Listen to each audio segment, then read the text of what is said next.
السلام علیکم ورحمۃ اللہ وبرکاتہ نحمدہ ونصلی علی رسولہ الکریم اما بعد۔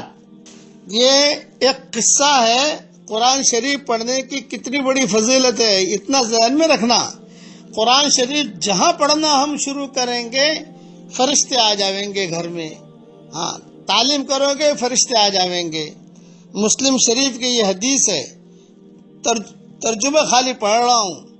حضرت ابو سعید خدری رضی اللہ تعالیٰ عنہ فرماتے ہیں کہ حضرت اسید ابن حضیر رضی اللہ تعالیٰ عنہ اپنے باڑے میں ایک رات قرآن مجید پڑھ رہے تھے۔ اچانک ان کی گھوڑی اچھلنے لگی۔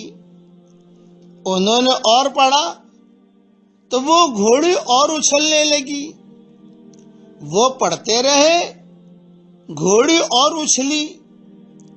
حضرت اسید رضی اللہ تعالیٰ عنہ فرماتے ہیں مجھے خطرہ ہوا کہ گھوڑی کہیں میرے بچے یحییٰ کو جو وہی قریب میں تھے کچل نہ ڈالے، اس لیے میں گھوڑی کے قریب جا کر کھڑا ہو گیا تو کیا دیکھتا ہوں کہ میرے سر کے اوپر بادل کی طرح کوئی چیز ہے جس میں چراغوں کی طرح کچھ چیزیں روشن ہیں۔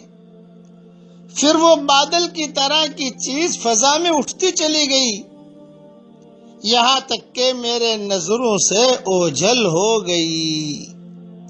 میں صبح کو حضرت محمد صلی اللہ علیہ وسلم کی خدمت میں حاضر ہوا اور عرض کیا، اللہ کے رسول صلی اللہ علیہ وسلم، درود شریف پڑھ لیجئے، اللہ کے رسول صلی اللہ علیہ وسلم، میں گزشتہ رات اپنے باڑے میں قرآن شریف پڑھ رہا تھا، اچانک میری گھوڑی اچھلنے لگی۔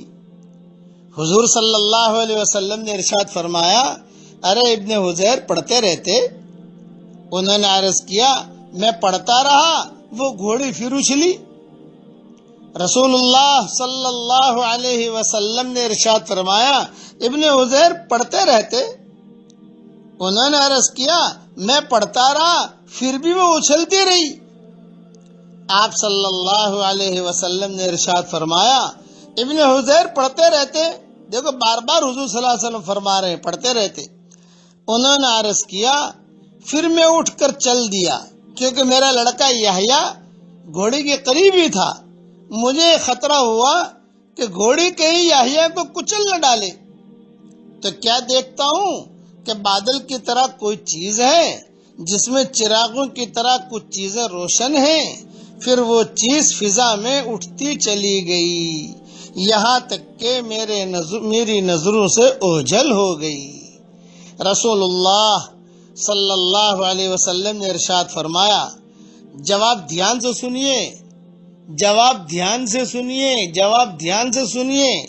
رسول اللہ صلی اللہ علیہ وسلم نے جواب دیا، ارشاد فرمایا، ابن حضیر وہ فرشتے تھے، تمہارا قرآن سننے آئے تھے۔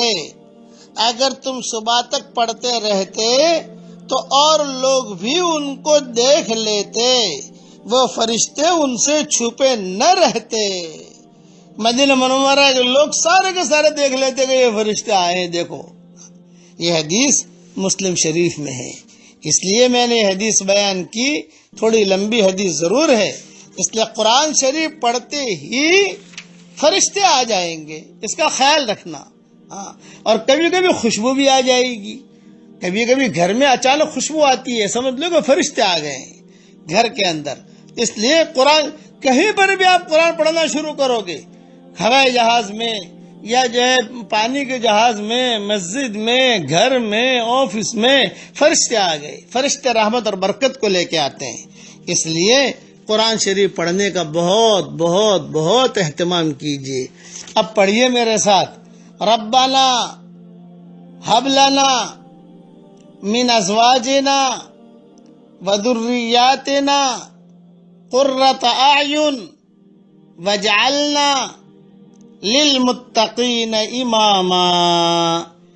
یہ دعا مدینہ منورہ سے میں دے رہا ہوں کہ اللہ ہماری اولاد کو، ہماری بیوی بچوں کو ہماری آنکھوں کا ٹھنڈک بنا اور متقیوں کا امام بنا۔ ریاض القرآن کا ترجمہ بھی آ جائے گا، اسے روزانہ پڑھنے کا، ایک مرتبہ تو پڑھ ہی لیجئے اس کو، یہ دعا کو، قرآن شریف کی دعا ہے اور اس سے اولاد دیندار ہوتی رہتی ہے۔ اور مدینہ منورہ سے دعا کر رہا ہوں کہ اللہ جو مسلمان مرد و عورت جہاں پر بھی پریشان حال ہو، جس لائن کی پریشانی میں ہو، ظاہری بیماری میں ہو، باطنی بیماری میں ہو، گندی بیماریوں میں ہو، چھوٹی بیماری میں ہو، بڑی بیماری میں ہو، اے اللہ ان سب کی پریشانیوں کو تو دور فرما اور ان کو بیماریوں سے نجات عطا فرما۔ اور جو مطلقہ بہنیں ہیں، جو بیوائیں ہیں، اللہ تعالیٰ، اور جو یتامہ ہیں، اللہ تعالیٰ ان کے لیے تو بہترین انتظام فرما، اور جو جیلوں میں ہیں اللہ تعالیٰ ان کے رہائی کے فیصلے فرما۔ آمین آمین۔ والسلام علیکم ورحمۃ اللہ وبرکاتہ، وآخر دعوانا ان الحمد للہ رب العالمین۔